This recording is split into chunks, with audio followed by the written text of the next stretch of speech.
नमस्कार दोस्तों, आज हम देखेंगे यज्ञकर्ता योग। यज्ञकर्ता योग कैसे बनता है। हम कभी कभी ये स्थिति हो जाती है कि हम ज़्यादातर हमारा ध्येय, हमारी सोच होती है कि राहु केतु हमें नास्तिक बनाते हैं, राहु स्पेशली हमें नास्तिक बना देता है, मगर ऐसा नहीं है।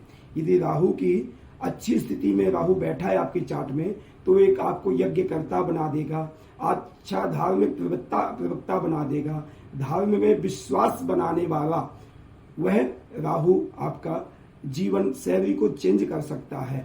उसको देखते हैं हम। सबसे पहले देखो, कर्म योग जो होता है, यज्ञ योग देखते हैं हम। दसम भाव, दशमेश, दसम भाव में ग्रह कौन सा बैठा है, दसम भाव की राशि का स्वामी कौन है, और नवांश से हम यह विचार करते हैं। मगर विशेषकर जब हम देखो, यज्ञकर्ता दो तरह के होते हैं। यदि हमें कोई ब्राह्मणत्व के कारण से, यदि ब्राह्मण है, वो धर्म कर्म में प्रवृत्त करना है, धर्म कर्म करके अपनी आजीविका चलाना है, उसको हम दसम भाव से देखेंगे।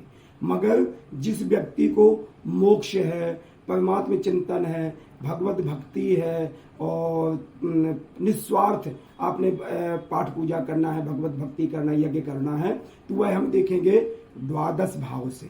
यदि द्वादश भाव में आपका कोई शुभ ग्रह बैठा है, शुभ ग्रह में विशेषकर बृहस्पति यदि आपका बैठा हो, और उसमें भी केंद्र भाव में 1, 4, 7, 10 में, या त्रिकोण में 5 और 9 में यदि राहु या केतु की स्थिति है, उसमें शुभ ग्रहों की राशि में बैठना चाहिए, शुभ ग्रहों से युक्त होना चाहिए, शुभ ग्रहों से दृष्टित होना चाहिए, तो यह योग एक बनता है यज्ञकर्ता योग।